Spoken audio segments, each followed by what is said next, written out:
આજ રોજ જે દહીસરા મધ્યે જે ઘટના ઘટી છે, તમામ તમે મીડિયા કર્મીઓ ને એ ઘટનાથી લગાતાર આજે 2-3 દિવસ ત્યાં જોઈ રહ્યા છો કે લગાતાર અમારા સમાજ વતી વિવિધ માંગણીઓ થતી રહી હતી અને અમારા વતી એ પણ માંગણી હતી કે કોઈ પણ અમારી માંગણી સ્વીકારવામાં નહીં આવે તો એસપી કચેરીનો ઘેરાવ કરવામાં આવશે તેવું એલાન કરવામાં આવ્યું હતું।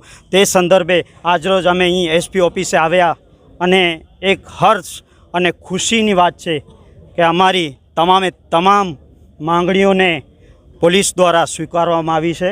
હું આ માટે મારા સમાજના ઇતિહાદની, મારા સમાજની એકતાને હું સલામી કરું છું અને મારા સમાજના એક યુવાનને, જે આ યુવાનો માટે લડાઈ લડી છે, એ તમામને હું આભાર વ્યક્ત કરું છું। અને પોલીસ દ્વારા એવી બાંયધરી અપાઈ છે, જે અમારી માંગો હતો એ પ્રમાણે કે પોલીસ કર્મીઓ ઉપર કાર્યવાહી કરવામાં આવે તેવી ખાતરી એસપી સાહેબ દ્વારા આપી છે કે 5 દિવસની અંદર કે જે પણ સમયગાળાની અંદર પૂરો કરી અને એ પોલીસકર્મીઓ ઉપર કરવામાં આવશે કાર્યવાહી। બીજી કે આ તપાસ આખી એલસીબી હવેથી તપાસ કરશે આ બાબતે, અને તપાસ એ એલસીબીમાં સોંપવામાં આવી છે અને જે અમારા જે નિર્દોષ લોકો જે જેલમાં ગયા છે તે માટે પોલીસ દ્વારા 169 ને તહેત એ લોકોને છોડાવવાના પ્રયત્નો અમારા સમાજ વતી અને પોલીસ પણ એમાં પૂરેપૂરો સાથ સહકાર આપશે। અને જે અમારા ઢોરો માલ જે પકડાયો છે તેની અંદર પણ પોલીસ સાથ સહકાર આપી અને જે કોર્ટ મેટર છે હાલે એ કોર્ટ મારફતે એ માલને પણ છોડાવવાનું, એટલે અમારી જે 4 માંગણીઓ હતી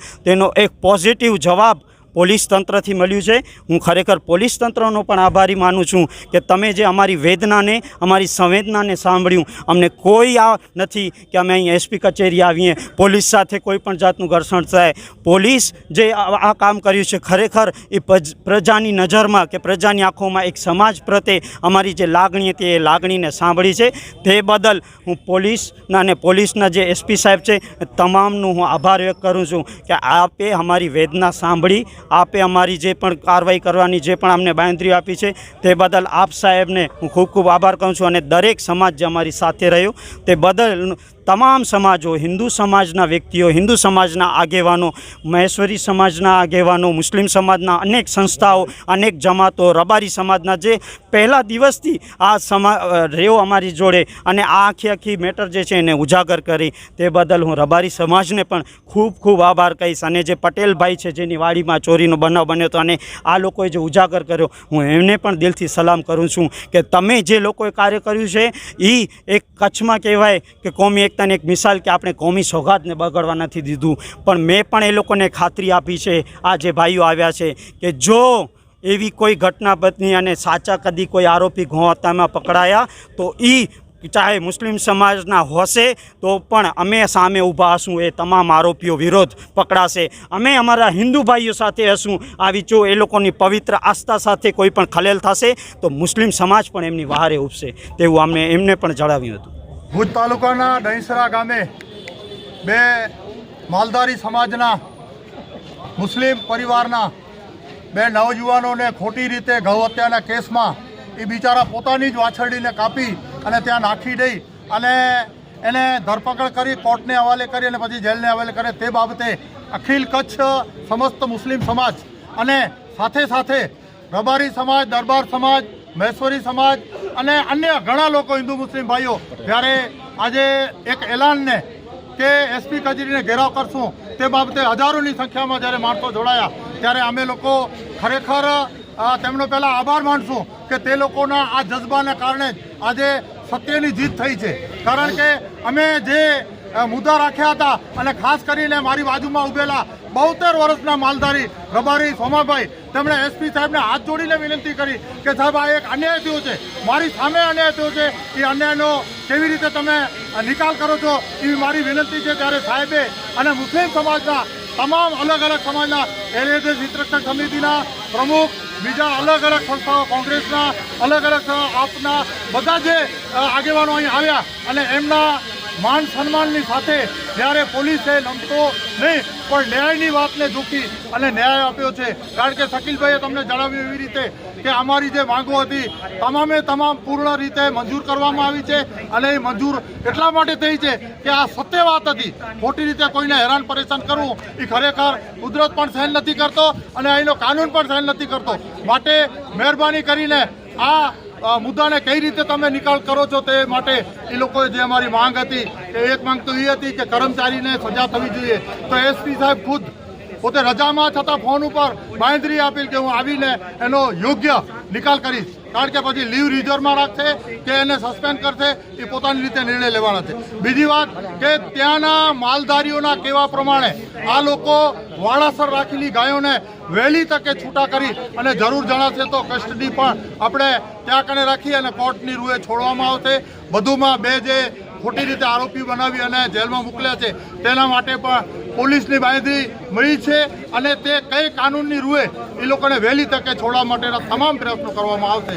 માટે આપના માધ્યમ દ્વારા અમે જણાવીએ છીએ કે ખોટા કાર્યો કઈ રીતે સત્યને અસત્ય બનાવી અને સત્યને અસત્ય બનાવી એ ખરેખર ખોટા નિર્ણયો છે. એ પોલીસ કરાવતી હોય કે અન્ય વ્યક્તિ કરાવતા હોય. ગૌ હત્યા થઈ છે એમાં અમે ના નથી કહેતા, પણ ગૌ હત્યા કોણે કરાવી છે એ મહત્વનો વિષય છે અને એ ખરેખર પબ્લિક ઉજાગર છે. અત્યારે સોશિયલ મીડિયા ઉજાગર છે અને એને કઈ રીતે પકડીને જે મુખ્ય આરોપી હતો એને પકડવામાં આવ્યો અને એને મુખ્ય આરોપીની સાથે સાથે એની પાછળ કોઈ પોલીસ કર્મચારી હતો તેની કોલ ડિટેલ ચેક કરવામાં આવશે અને એને કડકમાં કડક સજા થશે તેવું અમારી માંગ હતી, તેને મંજૂર કરવામાં આવી છે. અને જે આજની 5 ઘટના ઘટી અને ખોટી રીતે લોકોને છોકરાઓને આવ્યા છે અને માલધારી જે માલ એનો હતો એને પણ લઈ લીધો છે. એટલે એના માટે બધાએ હિન્દુ મુસ્લિમ ભાઈઓ ભેગા થઈ અને આજ દિવસ સુધી લડાઈ એમાં આજે આપણને સફળતા મળી. પોલીસ ડિપાર્ટમેન્ટનો આભાર માનું છું કે આપણી જે ન્યાયની માંગણી હતી એને સ્વીકારી અને સારો અમને પ્રતિસાદ આપ્યો છે. અને કચ્છની અંદર એવો એક માહોલ ઊભો થયો હતો કે પોલીસ બધું આ કરે છે અને પોલીસને બદનામ કરવાનું જે થયું હતું તે આજે પૂરું થઈ ગયું છે. પોલીસમાં એક જ ગુનેગાર હોય છે કે બે ગુનેગાર હોય છે, બધા ગુનેગાર હોતા નહીં. પોલીસ બધાની મિત્ર છે અને પોલીસ આજે જે કામગીરી પોલીસે કરી છે ખરેખર અમારો વિશ્વાસ પહોંચ્યો છે. અને જે લોકો અમારે જે અવાજ ઉપર અહીંયા ભેગા થયા અને આજ સવારથી જ અહીંયા ધમધકતા શાળામાં અને દુઃખમાં જે લોકોએ એક કુરબાની આપી છે એને હું સલામ કરું છું, સલ્યુટ કરું છું હિન્દુ મુસ્લિમ ભાઈઓ બધાને.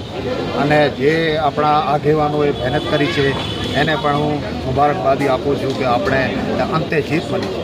અસલામ વાલેકુમ. આજ રોજ ખાલી મુસ્લિમ સમાજ નહીં પડતું હિન્દુ મુસ્લિમ સમાજ તરફથી એસપી સાહેબ કચેરી ત્યાં આવ્યા હતા અને ઘેરાવ કરવાનું જે કોલ આપવામાં આવ્યો હતો એમાં આજે પોલીસ તરફથી અમુક જાતની બાંધણીઓ મળતા, બરાબર આશ્વાસન મળતા અને કાર્યવાહી કરવાની ખાતરી આપતા આજ રોજ આ જે આંદોલન હતો એ હાલ પૂરો થયેલ છે. સાથે સાથે આ જે પૂરો પ્રકરણ છે એમાં જે પુરાવા છે, એક તો વિડીયો છે એક ભાઈનું જે કબૂલે છે પોતે જ, બરાબર, એનાથી મતલબ કોઈ સબૂત ન હોય કે ભાઈ હું પોતે અમે લોકોએ મળી અને પોલીસ કર્મચારીને કહેવા ઉપર કર્યો હતો. બીજો એ આરોપી અને પોલીસ કર્મચારી બેના કોલ ડિટેલ મળે છે. બીજો હજી કોઈ એવી કોઈ વસ્તુ જોતી નથી. પ્રથમ 10ની આપણે એફઆઈઆર કોઈ માટે કરવી હોય તો એટલો ગળે થઈ જાય, બરાબર. એ પોલીસ માટે ઘણું હોય અને પોલીસે આશ્વાસન આપ્યો છે કે અમે કાયદેસરની જે કાર્યવાહી બનતી હોય એ તાત્કાલિક 5 દિવસના અંદર કરશું, બરાબર. બીજું કે હમણાં 2 દિવસથી આવો માહોલ બનાવી નાખવામાં આવ્યો હતો કે આ બધો આ લડાઈ હિન્દુ મુસ્લિમ તરફ જઈ રહ્યા છે.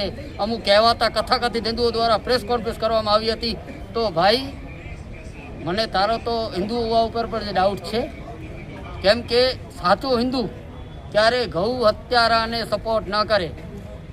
સાચો હિન્દુ ક્યારે ગૌ હત્યારાને સપોર્ટ ના કરે, બરાબર. આ છે સાચા હિન્દુ. જોઈ લે, માલધારી પણ છે અને હિન્દુ પણ છે. અને એ ભાઈઓ હતા જે ક્ષત્રિય સમાજના ધરણામાં બેઠા હતા, એ ભાઈઓ હતા દલિત સમાજના જે બેઠા હતા, એ રહેબારી સમાજના ભાઈઓ હતા જે બેઠા હતા. ખાલી લોકોને ઉશ્કેરવાનું કામ કરવાના બદલે હિન્દુ સમાજને કામ આવવાનું કામ કરો તો કોઈનું તરક્કી થશે નહીં. આવા રીતે તમે દરેક મુદ્દામાં આવીને ચાપલુસી કરો, બરાબર, તો તમારા સમાજના લોકો પણ તમને ઓળખી ગયા છે. ગુનેગાર કોઈ પણ હોય, મુસ્લિમ હોય કે હિન્દુ હોય એ વાત નથી, પણ જે સત્ય હોય તેના સાથે ઊભો રહેવાનું છે.